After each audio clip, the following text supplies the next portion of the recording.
Hey, this is David for The Whole Picture. So today I want to talk about ultra-wide angle lenses on rangefinder cameras. It's something that's been on my mind for some time. I also thought about making a video, even made a script and recorded some of it, but felt like I didn't have the exact approach that I wanted for it. So maybe I could kind of work through some of that today, talking with some people, or just to talk about it in general, because it's been on my mind. But the reason for that was because I've had this Baygon G 21mm f2.8 lens originally for the Contax G system, but converted to M mount by Miyazaki at MS Optical for some time now, and it's a really interesting lens. It's extremely compact, but produces well-corrected, sharp, contrasty, just beautiful images. Of course, the original had autofocus, so it's one of the most advanced kind of rangefinder ultra-wide lenses, or even lenses in general. And part of the beauty is that it's a simple design. It's not quite symmetrical. There's like one element that makes it asymmetrical, but extremely close and not this complex design that you might see on more modern, especially SLR lenses. And part of the reason for that is because rangefinders were basically some of the first mirrorless cameras, you could say, that compared to an SLR camera that has a mirror, there's nothing in between kind of the shutter curtain film plane and the lens itself, which allows more conventional lens designs to be made that sit further back into the camera, allowing for more ultra wide angles. And you'll see on a lot of rangefinder cameras, the rear element will kind of protrude into the camera, like with this 28mm Summicron f2, and especially with the 21mm Baygon, anything around 24, 21, 18, definitely the rear element is going to sit further into the camera. To the point where some vintage lenses are not ones that you want to try on, say, like an M9, M10, the more modern Leicas. Just the shutter curtain design is different, and you might end up damaging your lens or the camera. And kind of on that topic, SLR cameras, their first ultra-wide lenses were actually just rangefinder lenses adapted for SLR cameras. So the rear element would protrude pretty far into the camera, and even if you could see, say, the image through the ground, like not the ground glass, but pentaprism and all that, as soon as you press the shutter, that mirror would go up, damaging either the mirror itself or, worse, your lens. So they would have to, even though the lenses would maybe fit in the camera, you would have to have this mirror up function that kept the mirror up, meaning you couldn't see through the lens, and you would still need to use an auxiliary finder to actually view your scene. Making them kind of similar, but of course the rangefinder could still focus with the rangefinder if necessary, whereas on an SLR using one of these older lenses, you would have to just scale focus. Part of the reason why people might not think about ultra-wide lenses when it comes to rangefinders is because you need these auxiliary finders that sit on top of the camera, and you need to go back and forth between the rangefinder for focusing and that viewfinder for framing. And it does take away a little bit of the magic of the rangefinder, but I think what you gain from the ability to have these really compact, well-corrected, high-quality lenses is more than enough. And kind of, even if you can't see the exact framing, even if focusing is kind of a pain to go back and forth, I tend to just use scale focus when I'm using ultra wides on rangefinders. So for my use, it's not much of an issue. A lens like this, if you set it to like, let's see, about 5 meters, you're going to get everything from 3 meters to infinity in focus anyways. So not really a huge deal, but I think that kind of, just thinking about it or hearing about it for the first time, it might throw people off, or they might not see the benefits of using these lenses. And another part is that these ultra-wide lenses for rangefinders do not play well with digital cameras, not just because of the shutters, but the way the lenses are designed and modern sensors are designed. You tend to get these really smudgy, funky corners that you don't get on analog cameras. So in this video, I wanted to kind of give history and context, but also an argument for why you might want to still have a ultra wide angle rangefinder kit, depending on what you photograph. I've taken this out into the city, into like wildlife, landscape areas, and street photography, and I think it really excels at all of those. And I'm sure architecture, other types of photography. But if you're someone that wants a small kit that performs really well, analog rangefinders and ultra wide lenses is a great option that I think isn't talked about enough. What else? So as I was saying, at first SLR cameras did have ultra wide angle lenses in the form of rangefinder lenses just adapted for the systems, but later they came out with designs that incorporated the retro focus or reverse telephoto design that I have to look into it a bit more because it's been a while since I wrote the script, but kind of has different lens design that's more complicated, that allows the wide angle lenses to not sit further into the camera. As you see, this 20mm mirror, the rear element does not protrude from the mount, allowing it to be used on SLR cameras. But they're much bigger, and in many cases early on, much slower. Later on, as lenses were able to be manufactured in more complex ways, that you got faster lenses that perform better, even into the modern day.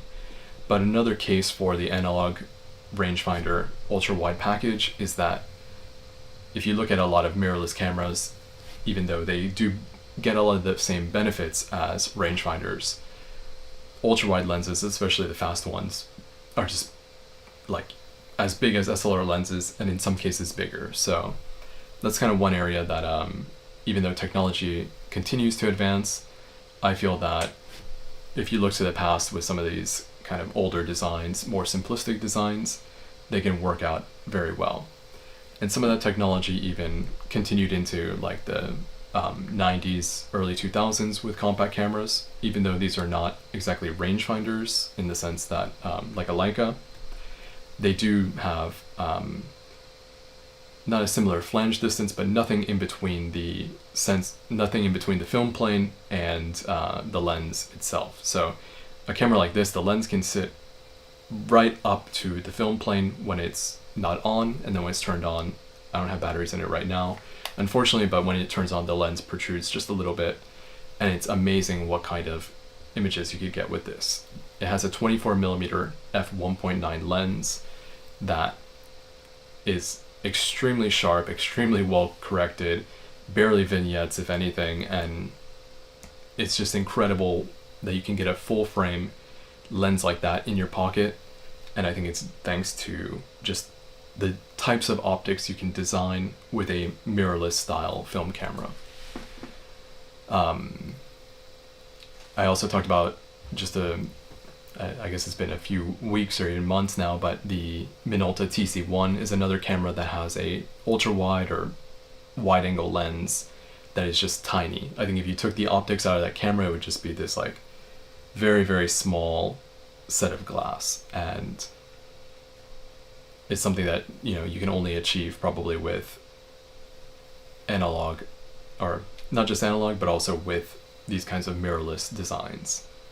I'm sure in the future, as things really progress, especially if you look at smartphone technology, you're able to take these amazing photos with small lenses, but not quite with the same sensors. So I wonder if in the future we'll be able to have the technology used in smartphones implemented into kind of more high-end cameras, and go back to that kind of Minolta TC1 style, compact but extremely versatile and capable, either full frame or larger sensor cameras.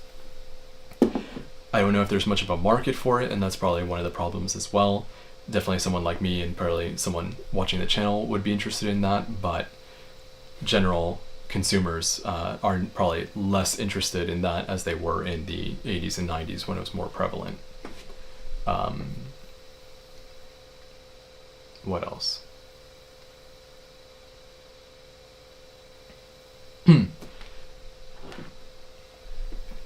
But yeah, I think I've been also meaning to do a video where I talk about what kinds of lenses you should use with a rangefinder, what works best. And so I do admit, and I've said this before about telephoto lenses, but kind of on the two extreme ends of the spectrum, if you go ultra wide beyond 28 millimeters, or really telephoto, I think beyond 75, you're kind of going beyond what the rangefinder is really suited for. It's not that they're not capable of it, and of course, as I just explained, they offer a really great option for ultra wide, but it's not like the strong suit. Maybe even 28 millimeters I found using the Summicron 28 millimeter, you're not seeing as many benefits as you would with a 35 or a 50. And that's really the strong suit, I think, for rangefinders. And it's a topic I would like to explore in the future. But as I don't always hear people talking about these ultra wides on rangefinders, I really want to put out a video at some point that is my kind of typical style, but haven't had the chance and wanted to explore it now in my live stream.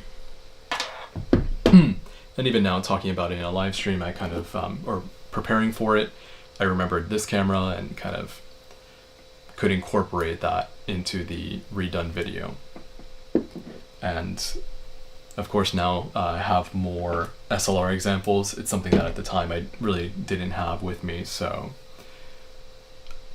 in the end, even though I put a lot of time and effort into that first draft of it, I like to try to make something that lasts, something that has more kind of hopefully value to it than just pumping out lots of videos. And I'm always thinking about how to make that process a little bit easier, a little bit smoother. Whenever I do these live streams, I also feel like I'm not able to put as much production value into it as I would like, but then the proper videos are a little bit maybe too much, and so always trying to find the right balance with that. And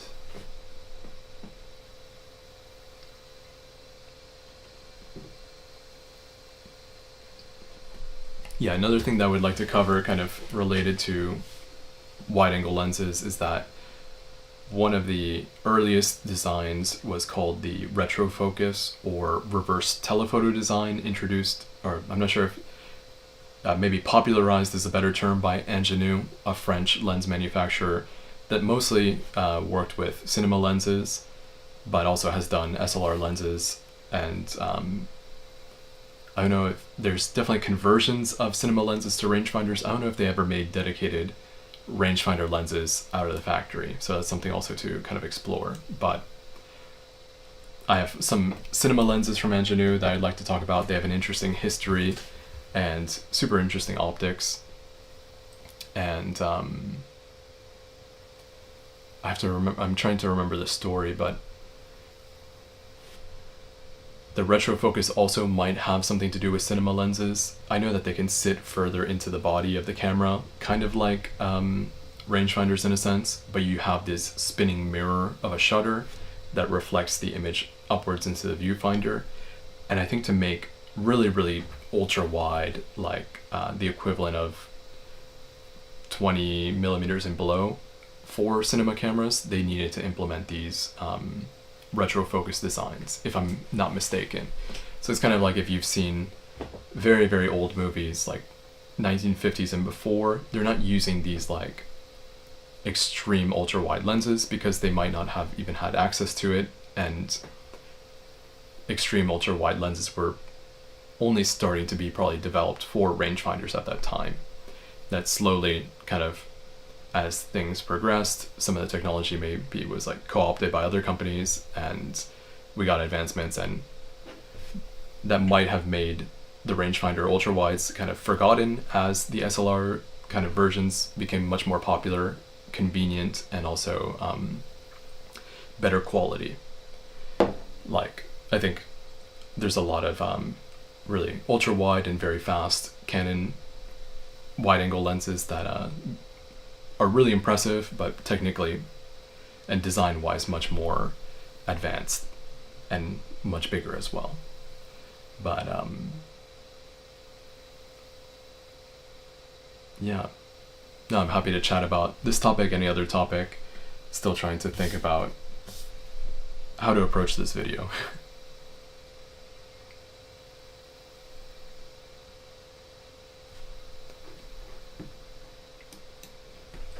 And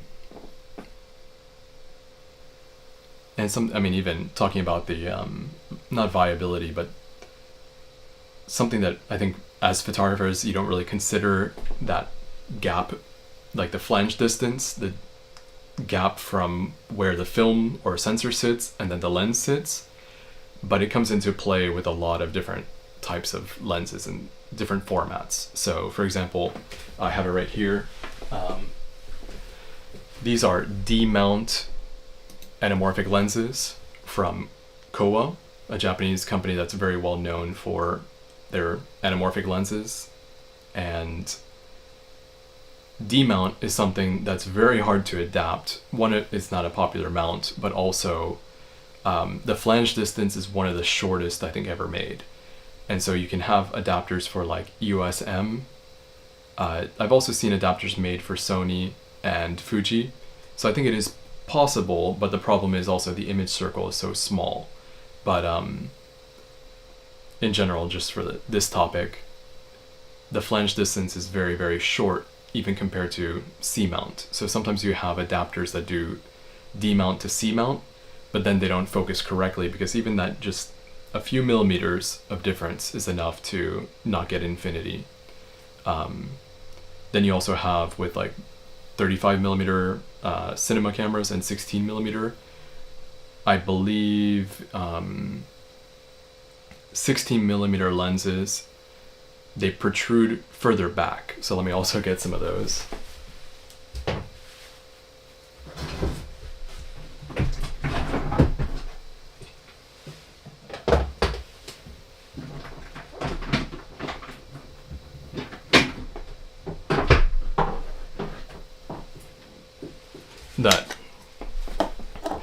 These are super speed Zeiss 16 millimeter lenses. And I believe even though PL mount is something that is used on 35 millimeter movie cameras, because 16 millimeter is Super 16 and 16 millimeter are different formats, these lenses have elements that protrude further back. And if they're used on 35 millimeter cameras, you can completely just break the back of these.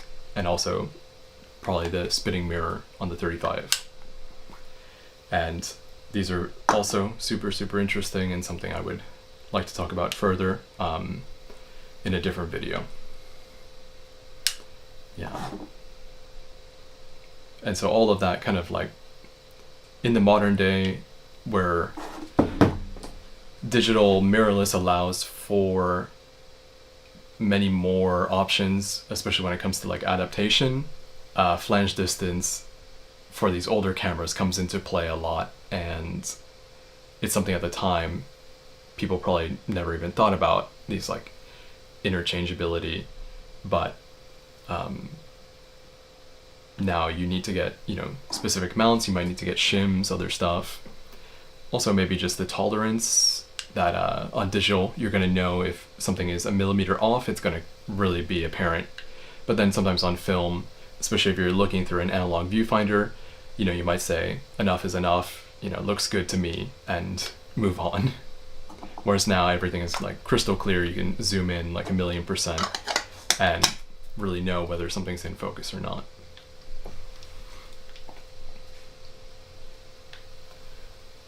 And in general, cinema lenses is another thing that I would like to explore more on the channel.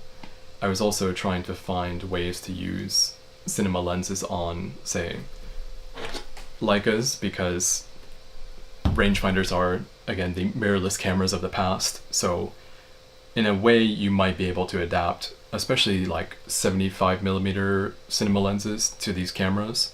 You see a lot of them converted by Mr. Miyazaki. He'll do, like, I've seen the Cooke Speed Panchros adapted to Leica M, and they seem to cover full frame, even though they were designed for kind of Super 35 APS-C sizes. But because they don't have the mirror and lenses can sit further in there and the flange distance is shorter, you can take, even I've used this Mer 20 millimeter and put it onto the Leica with mixed results, but at least it's an interesting experiment that I might talk about in the future, kind of adapting other lenses to Leicas. because kind of maybe to get everything full circle, while these lenses are very interesting, they can become very expensive, especially in the modern day. So taking something like this, that's much cheaper, and of course the quality is going to be different and the speed is different, but if all you need is an ultra wide, this is going to be a much cheaper option for you to just adapt it to your rangefinder camera. And in a way, even though you don't get the rangefinder focusing, if you're adapting something like an M42 lens to a Leica, you know, you're going off of the focus scale anyways, you're using an external viewfinder anyways, so maybe that's something to incorporate in the revised version of the ultra wide angle lens video. Hey, how's it going? Thanks for the message. But you know, there's alternatives, there's different options that if the result is similar enough and the quality is, you know, good enough for you, then I'd definitely go for adapting ultra wide lenses to rangefinder cameras instead of going for like the bespoke original option, despite everything I just talked about.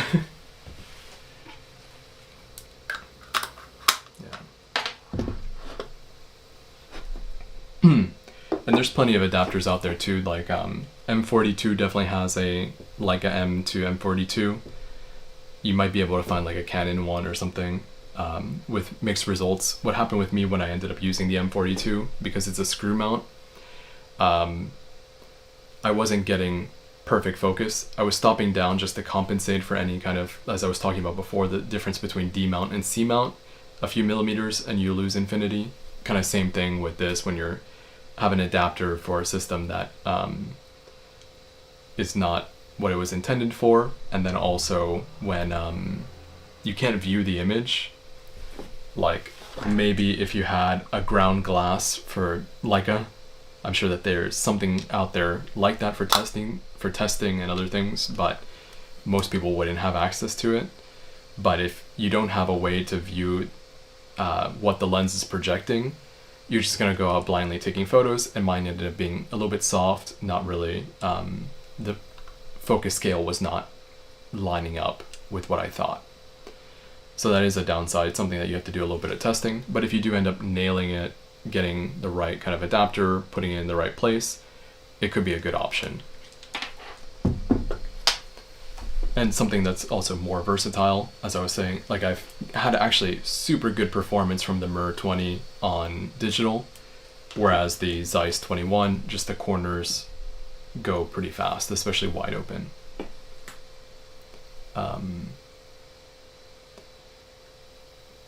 But yeah, that's something that when I do the video, I'm sure I'm going to be looking at a lot of like charts and these different things about the flange distance and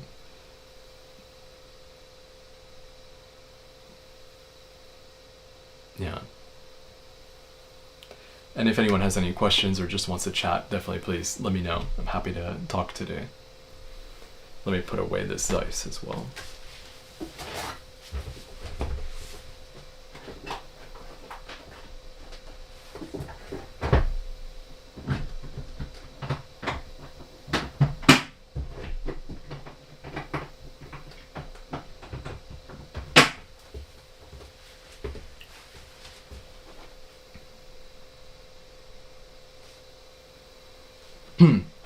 I mean, a whole nother topic too with this is that they were designed for the autofocus rangefinder Contax G system, and while the performance is great and I'm a Leica user, so it makes sense for me, it is kind of taking away a lot of the most interesting aspects of this lens. That having a 21mm f2.8 lens with autofocus in this size is just incredible and kind of unmatched in the modern day to a certain extent. I have a lot of lenses down here. I could, yeah, we could go through quite a few of them, but I've been trying to keep the room a little bit cleaner. I've been trying to downsize a little bit, but one day I'll have to go through the collection. I mean, for absolute beginners, I could definitely help you out with that. And it really depends on what you're going for, but I do tend to recommend people start with film just because it gives you a lot of opportunities to mess up. And when you mess up, you learn quickly, especially when it costs you money. So something like an SLR, I think it kind of makes the most sense for people because when you look through the viewfinder, you're going to see exactly what the lens gives you. A lot of them will have a light meter inside. Unfortunately, this one does not, but or some kind of built-in metering system. So basically, it works kind of the way that you would imagine. Like you put it to your eye, you're looking through it, the camera tells you, oh, this is the exposure, you put that exposure in, and when you take the picture, you take a picture. Very straightforward and easy for people to kind of get a grasp on it. Whereas something like a rangefinder, while they might have a meter like this one does, it's just an arrow, like an arrow that tells you to go brighter, your correct exposure, and then an arrow that tells you to go darker. So it might not be the most intuitive thing at first. And then also the lens is not what you see. You're just seeing kind of a general representation of what your frame should be. With these more, advanced rangefinders, the frame will change as you focus, and then older versions or less complicated ones, they just show you a general frame set at one focus distance. So these take a lot of getting used to, but kind of to tie it into the whole purpose of this stream, because they don't have this mirror that makes lenses kind of protrude further and puts the flange distance further, you can get a lens that looks like this, that is really, really high quality, versus a lens like this. That quality can vary, kind of. Quality is subjective. I really do like the image from the mirror, but I think if you're just going off of like pure stats or whatever, the Biogun's going to blow it out of the water. But I also highly recommend something like the Olympus XA. This is the XA4, so it's not exactly what I would recommend, but there are cameras like these that are semi-automated. The XA has a rangefinder, so it's proper manual focus, kind of like a mini Leica.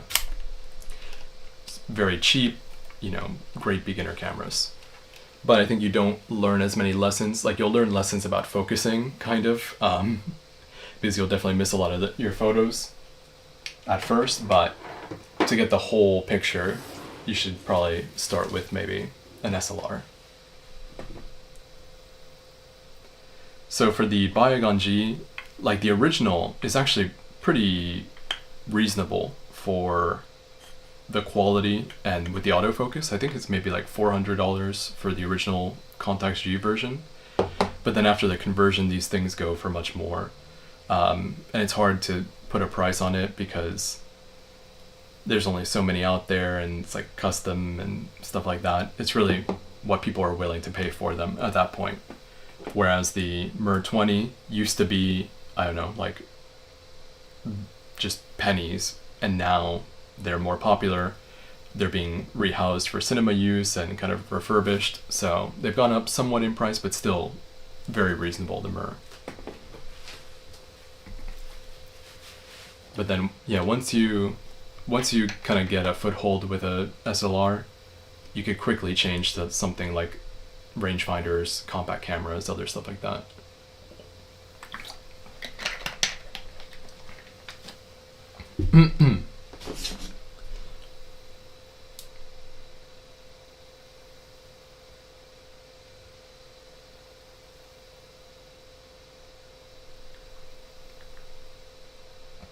No, of course, anytime. I'm always happy to talk about cameras and stuff.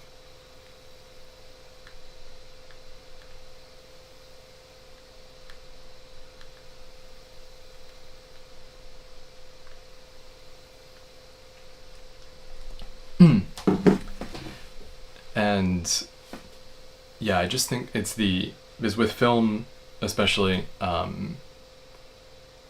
at first, since you don't know what you're going to get, like after you've taken so many photos with the same film stock, you start to get an image of what and even with a rangefinder, you start to get a good idea of what you'll be getting from your photos. But to start off with, when everything is so new, SLRs tend to be a good way to get a kind of the basics. If you want to start on digital, then it's kind of a very different story. You can use just about anything that gives you manual settings. What I feel with digital is that instant feedback, being able to see exactly what you did on the screen, it's helpful for, say, realizing, oh, you know, a fast shutter gives you an image like this, a slow shutter gives you an image like this. But I think with film, when you do something, it really like sticks with you, because it's kind of like this scarce thing that you're putting a lot of investment into. So the results have much more weight to it. Whereas with digital, you might do it and kind of realize it, but you might not internalize it as quickly. That's just my kind of thoughts behind it, but I kind of did both. I started with film and then quickly went to digital and then went back to film.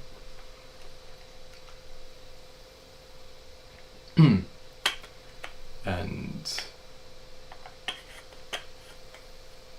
yeah, there's all kinds of, like, it also depends on what you're trying to get into photography for, in a way.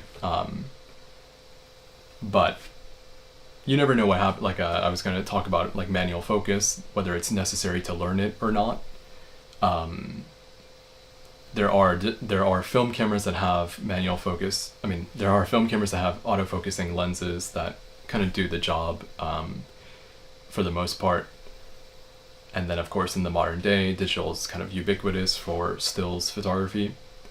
But being someone that has now kind of shifted into the film industry more, having manual focus experience has been greatly beneficial to being able to operate some of these, you know, cinema lenses that I just pulled out, that they're all manual focus. Now they're coming out with new cinema lenses and different technology that kind of have this, they're auto-focusing manual lenses, or the lenses are auto-focusing cinema lenses, and the lines kind of getting blurred. But you're still going to need that kind of experience and knowing how far something is and having a good kind of internal clock for that type of thing. Yeah, and plus, you know, film, it looks good. It offers a very unique experience and many benefits beyond just the image. It's the kind of the types of cameras, like I was saying with these types of wide angle lenses in particular. I think for many years we will still find it difficult to get the same performance out of something the same size. Whether that's necessary or not, you know, it's up to you. For me personally, I really enjoy having a small but very capable camera kit. But other people, they might not mind going with something, you know, only slightly bigger to get conveniences. Like, for the video on this lens, I wanted to talk about using it on the CL. And this is another, actually, I'm glad I pulled this out. This is a collapsing 35mm lens from MS Optical. It doesn't really collapse that much. I don't even know if you could, like, see it, but it collapses a little bit. Rangefinders were able to have these collapsing lenses because that space in the body. So it lets it kind of travel a little bit lighter, and then you pull it out and use it in practical use.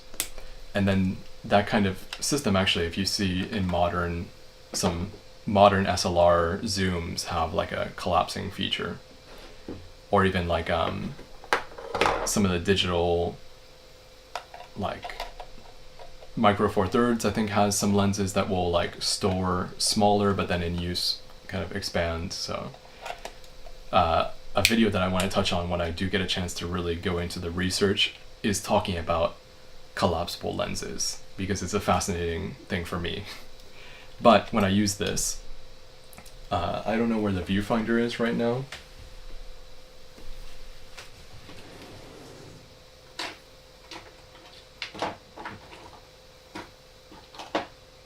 Anyways, I'll use something else as an example.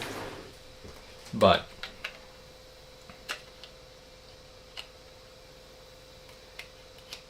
I would go out with something like this, and you have this ultra wide 21mm high quality f2.8 lens, the body doesn't really matter, and go around and take these amazing wide angle pictures on something extremely compact. So that's kind of something that keeps me still invested in these things. But again, maybe there comes a day when this is kind of topped by something more modern. But for the time being, it's hard to find a replacement if you're going for this minimalist small package.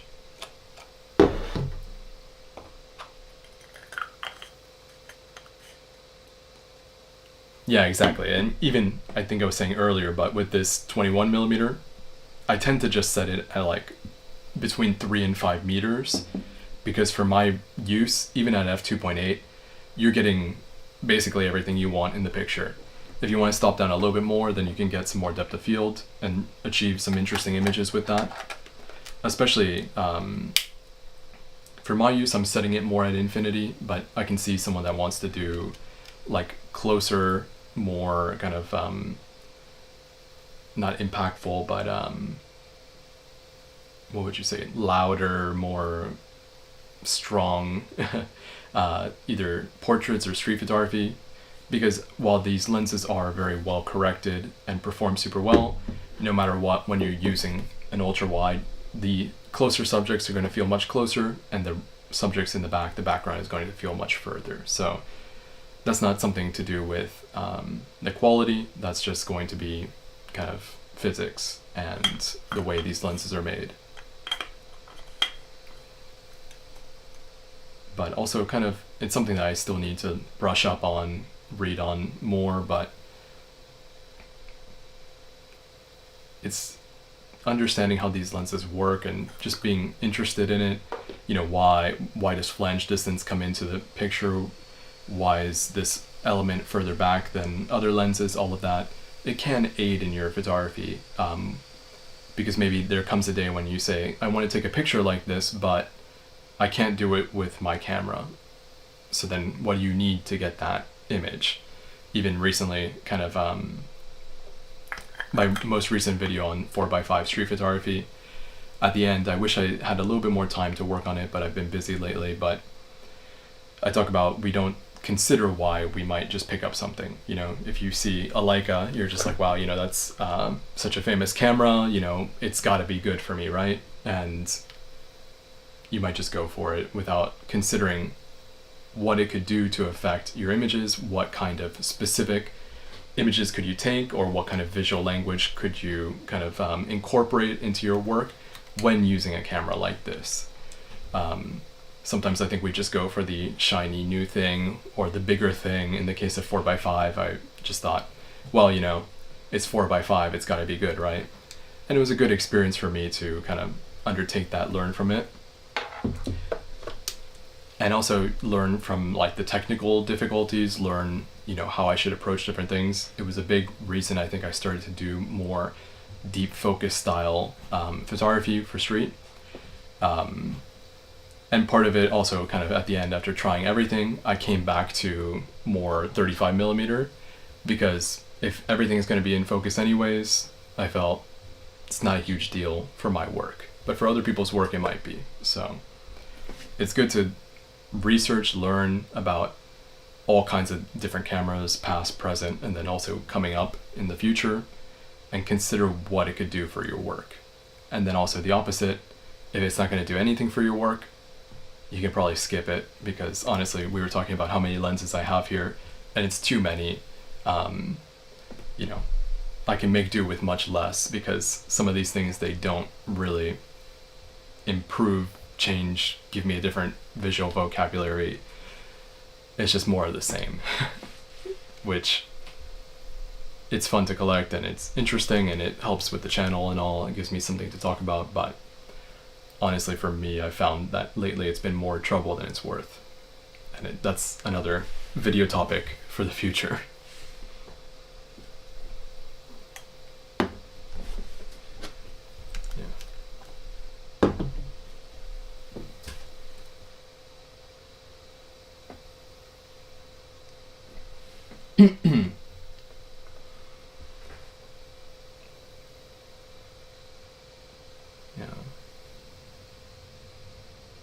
and even just kind of, learning to explore your options. Like for example, lately I've been interested in these adapters for cinema lenses, wide angle and telephoto, because sometimes it's just too much effort, too much of a pain, or just not available other focal lengths.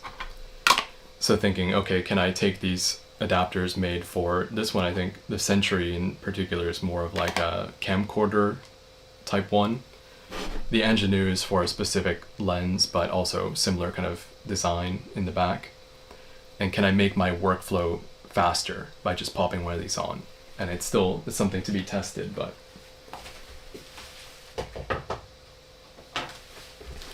if you maybe, I don't know how exactly I came across these, but or actually probably one of the reasons is that on some anamorphic lenses they add a front wide angle adapter to compensate for focal lengths that were maybe at the time not able to be made, just too wide.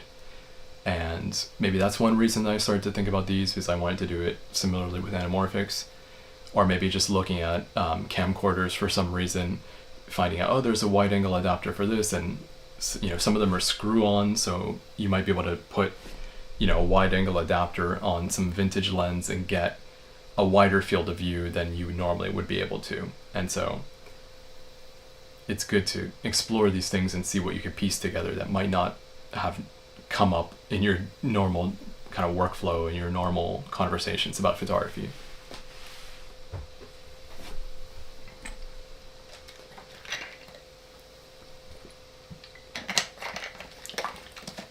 And then also, I don't know if I'd mentioned it, but I'm trying to change my office a little bit.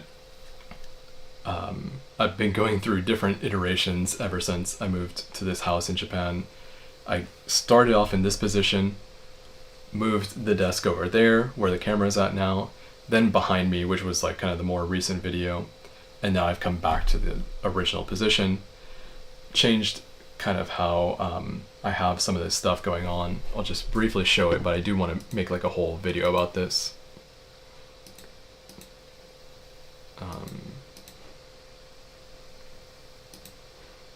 Yeah, we'll get some funky stuff here, but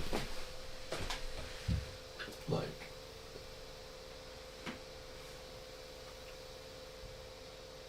have hopefully by the end of it, it'll be more of like a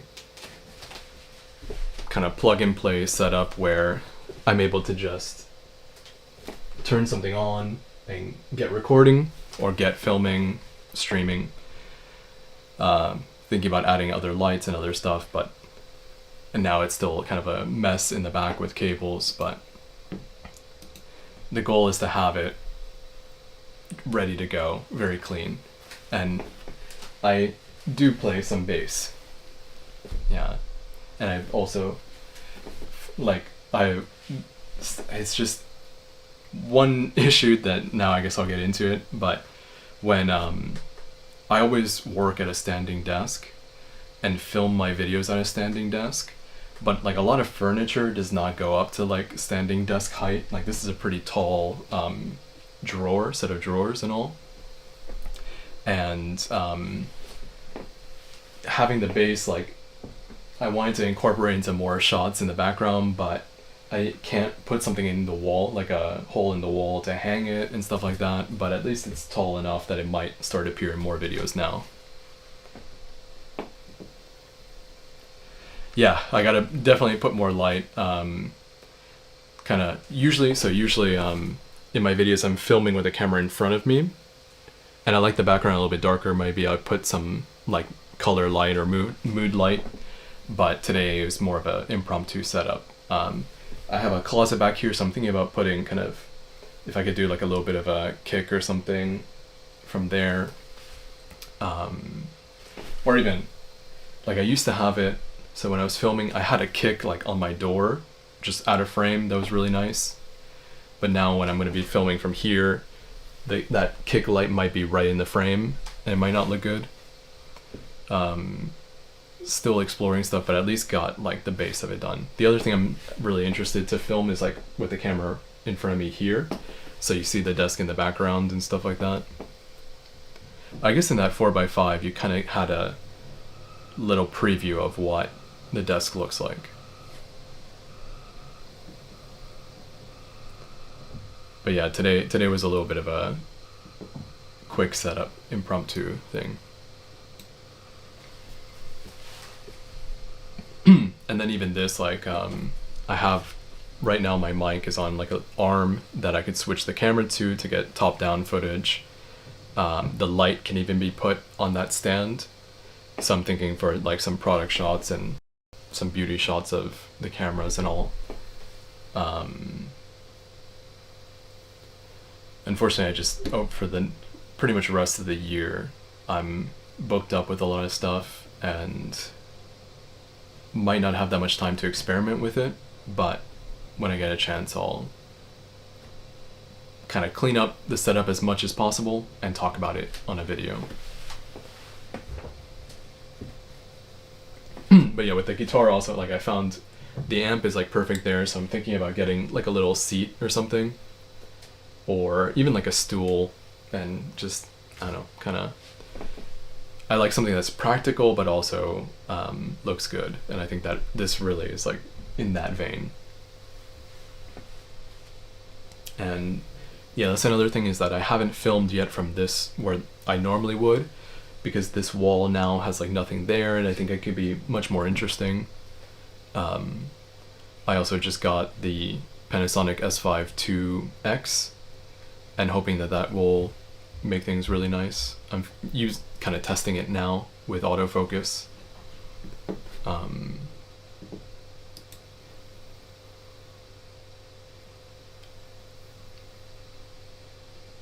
Yeah, that's, so one thing that's difficult is the standing desk kind of like furniture setup type thing, but also finding like a small enough softbox. I think I have like a 45 millimeter one, or 45 centimeter from Small Rig now, that's been working really nice.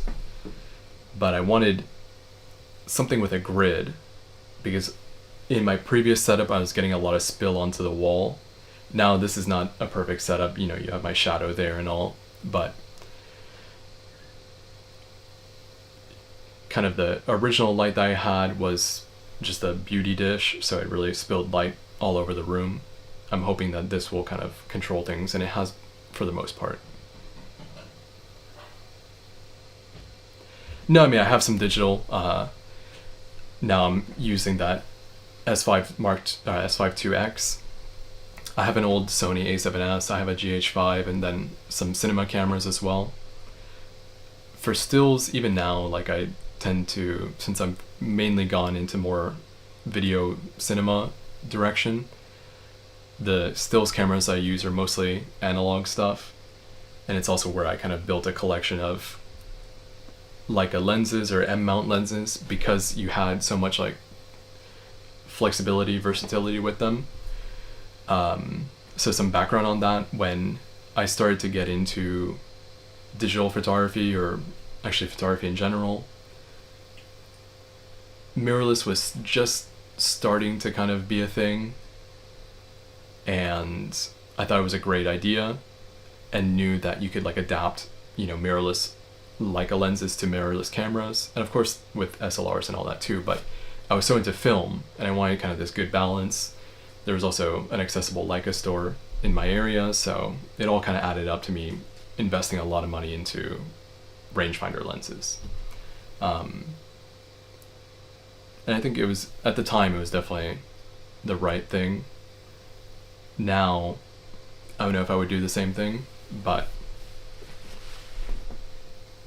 you know, led me down all this kind of research and interesting path, and also definitely, as far as my photography goes, it had a huge impact on it.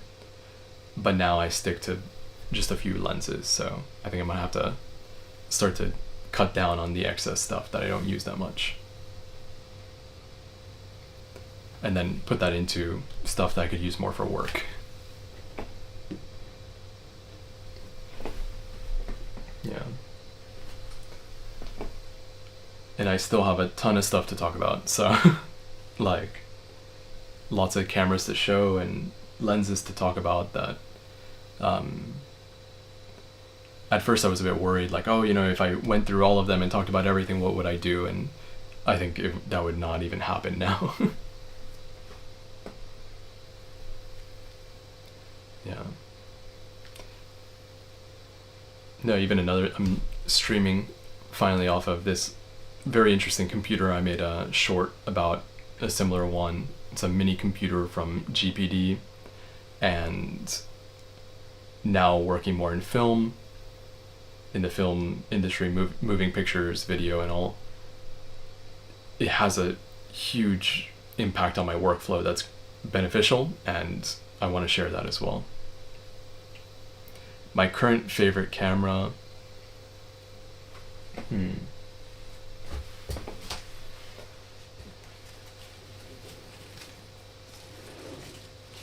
don't know, it's hard to say. I mean, I have a lot of favorites. Some of them are more sentimental, from just what I've photographed with them or where I've taken them. And some of them are more just like the usability of them. But I think it would probably have to be my M2, my Leica M2, at least for right now. It's very similar to this camera, but much older. And it's a customized one. The previous owner did a lot of interesting stuff that I think you couldn't do anymore. And it really works for like the type of stuff that I like to do. Also, similarly, the Kowa SW is a super great, like I don't know if I was talking about 28mm and I kind of don't vibe too well with the 28mm Summicron, even though it's a fantastic lens. That's another video that I want to do.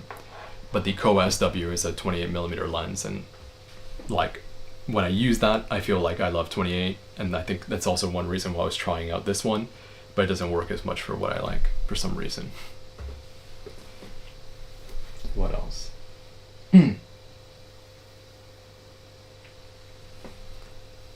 I think, I mean, I do like cameras a lot, but I also really, I think, might have more of a, what is it, like, not preference, but specific interest with lenses, or more kind of,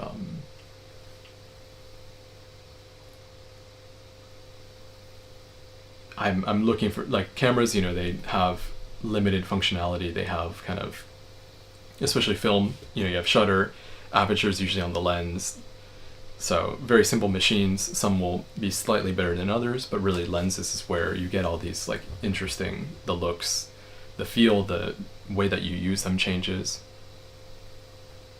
The Kodak, yeah, the disposable, I can bring one out. I have a disposable camera laying around. I should use this before it expires next year, thankfully. I don't know. Another thing, I want to take the film out of this because Agfa no longer makes the color film that I like.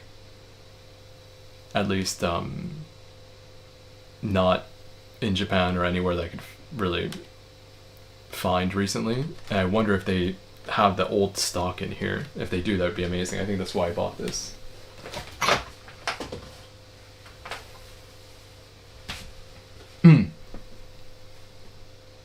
Yeah. And I've actually, another reason for that is that the next video is probably going to be about this, that Ilford made, or at least it's Ilford made a disposable camera, and this is the film outside of that disposable, or it's like the film that's used in the disposable camera, and there's some interesting stuff about that. That's kind of why I want to take that Agfa apart. Yeah, the lenses, I mean, everything costs an arm and a leg now. Kind of the it's a scarcity thing where a vintage lens like the Mir was made in huge batches and has become popular, and while the prices increased a little bit, it's not like insane, but other stuff, like stuff that I have on the floor is much fewer in number, so, and they're not going to make any more of them, they only get broken and degraded over time. So I think unfortunately they're only going to get more and more expensive. But really, the image is subjective, and I just used this much cheaper lens than this one on a project, so it's just what you're going for, what you need, or what you want rather. Yeah, I don't know. I mean, it's hard. I mean, even this one, this Natura S, is one of my favorite cameras because it just has an insane just package between the size and lens and all. I think if this had more like manual functionality, even just a little bit, if I was able to like force it to be wide open or force a certain shutter speed, then I could maybe definitively say that this is my favorite camera. But because you have to relinquish all your control to the camera, it loses a few points for me. Just a little bit though. It's still, and it's kind of surprisingly, very few times that it failed me, kind of. There were plenty of times when I took a shot that I'm like, this is maybe not going to work out, the focus is going to be off, or it's going to be blurry or something, and it comes back like perfect. So I don't want to put it down too much. It's like lost like 1 point. But kind of something that I also want to explore and talk about in a more concrete way is that all of these cameras are like, lenses and cameras and all are like 90% of the way to perfect, and then you end up paying so much more for an extra percent beyond 90. The ability to take a picture that's really good with kind of creature comforts that make it convenient or easier to take the photos that you want, bring it up to that point. So anything extra, some bells and whistles, different paint job, special functionality, whatever, is going to cost you 200-300% of the other cameras, but only give you 1% benefit. And so I was trying to get that across in the 4x5 video a little bit, on kind of saying that maybe it's not worth it if something is to that point where you're able to photograph what you want. Maybe we should be satisfied at that line, and still trying to work out the best way to present that concept. But as someone who has gathered so many lenses, who's really interested in this and tries to use them as much as I can, I really tried to push to that 100%, but only found myself kind of never appreciating what I had because I was always looking for the next thing. And that's how I ended up with a lot of stuff.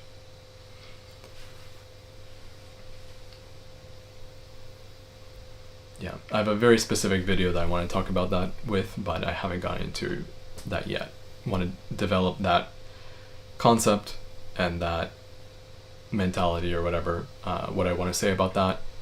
And also right now I just can't do it physically. But no, it's getting a little bit late for me here. I have an early morning tomorrow, but I really appreciate people stopping by to chat. Like some of my earlier live streams, people weren't stopping by, so I ran through the topic really quick, and it kind of wasn't as beneficial for me. Like now talking with everyone, I was able to say, oh yeah, this one, that one, whatever, and it like reminds me of something. So it will make the proper video so much more kind of cohesive and complete. And I really appreciate that, because with every video, it's like, I'm done with it, and then maybe a week later, I'm like, oh, I should have put that in there or something. So I'm hoping to be able to do live streams where I talk about things in a more casual way, take some notes for myself, and bring those into the kind of, whole picture video. But anyways, I'll do this again soon. Thanks everyone for stopping by. I'm David, and this is the whole picture.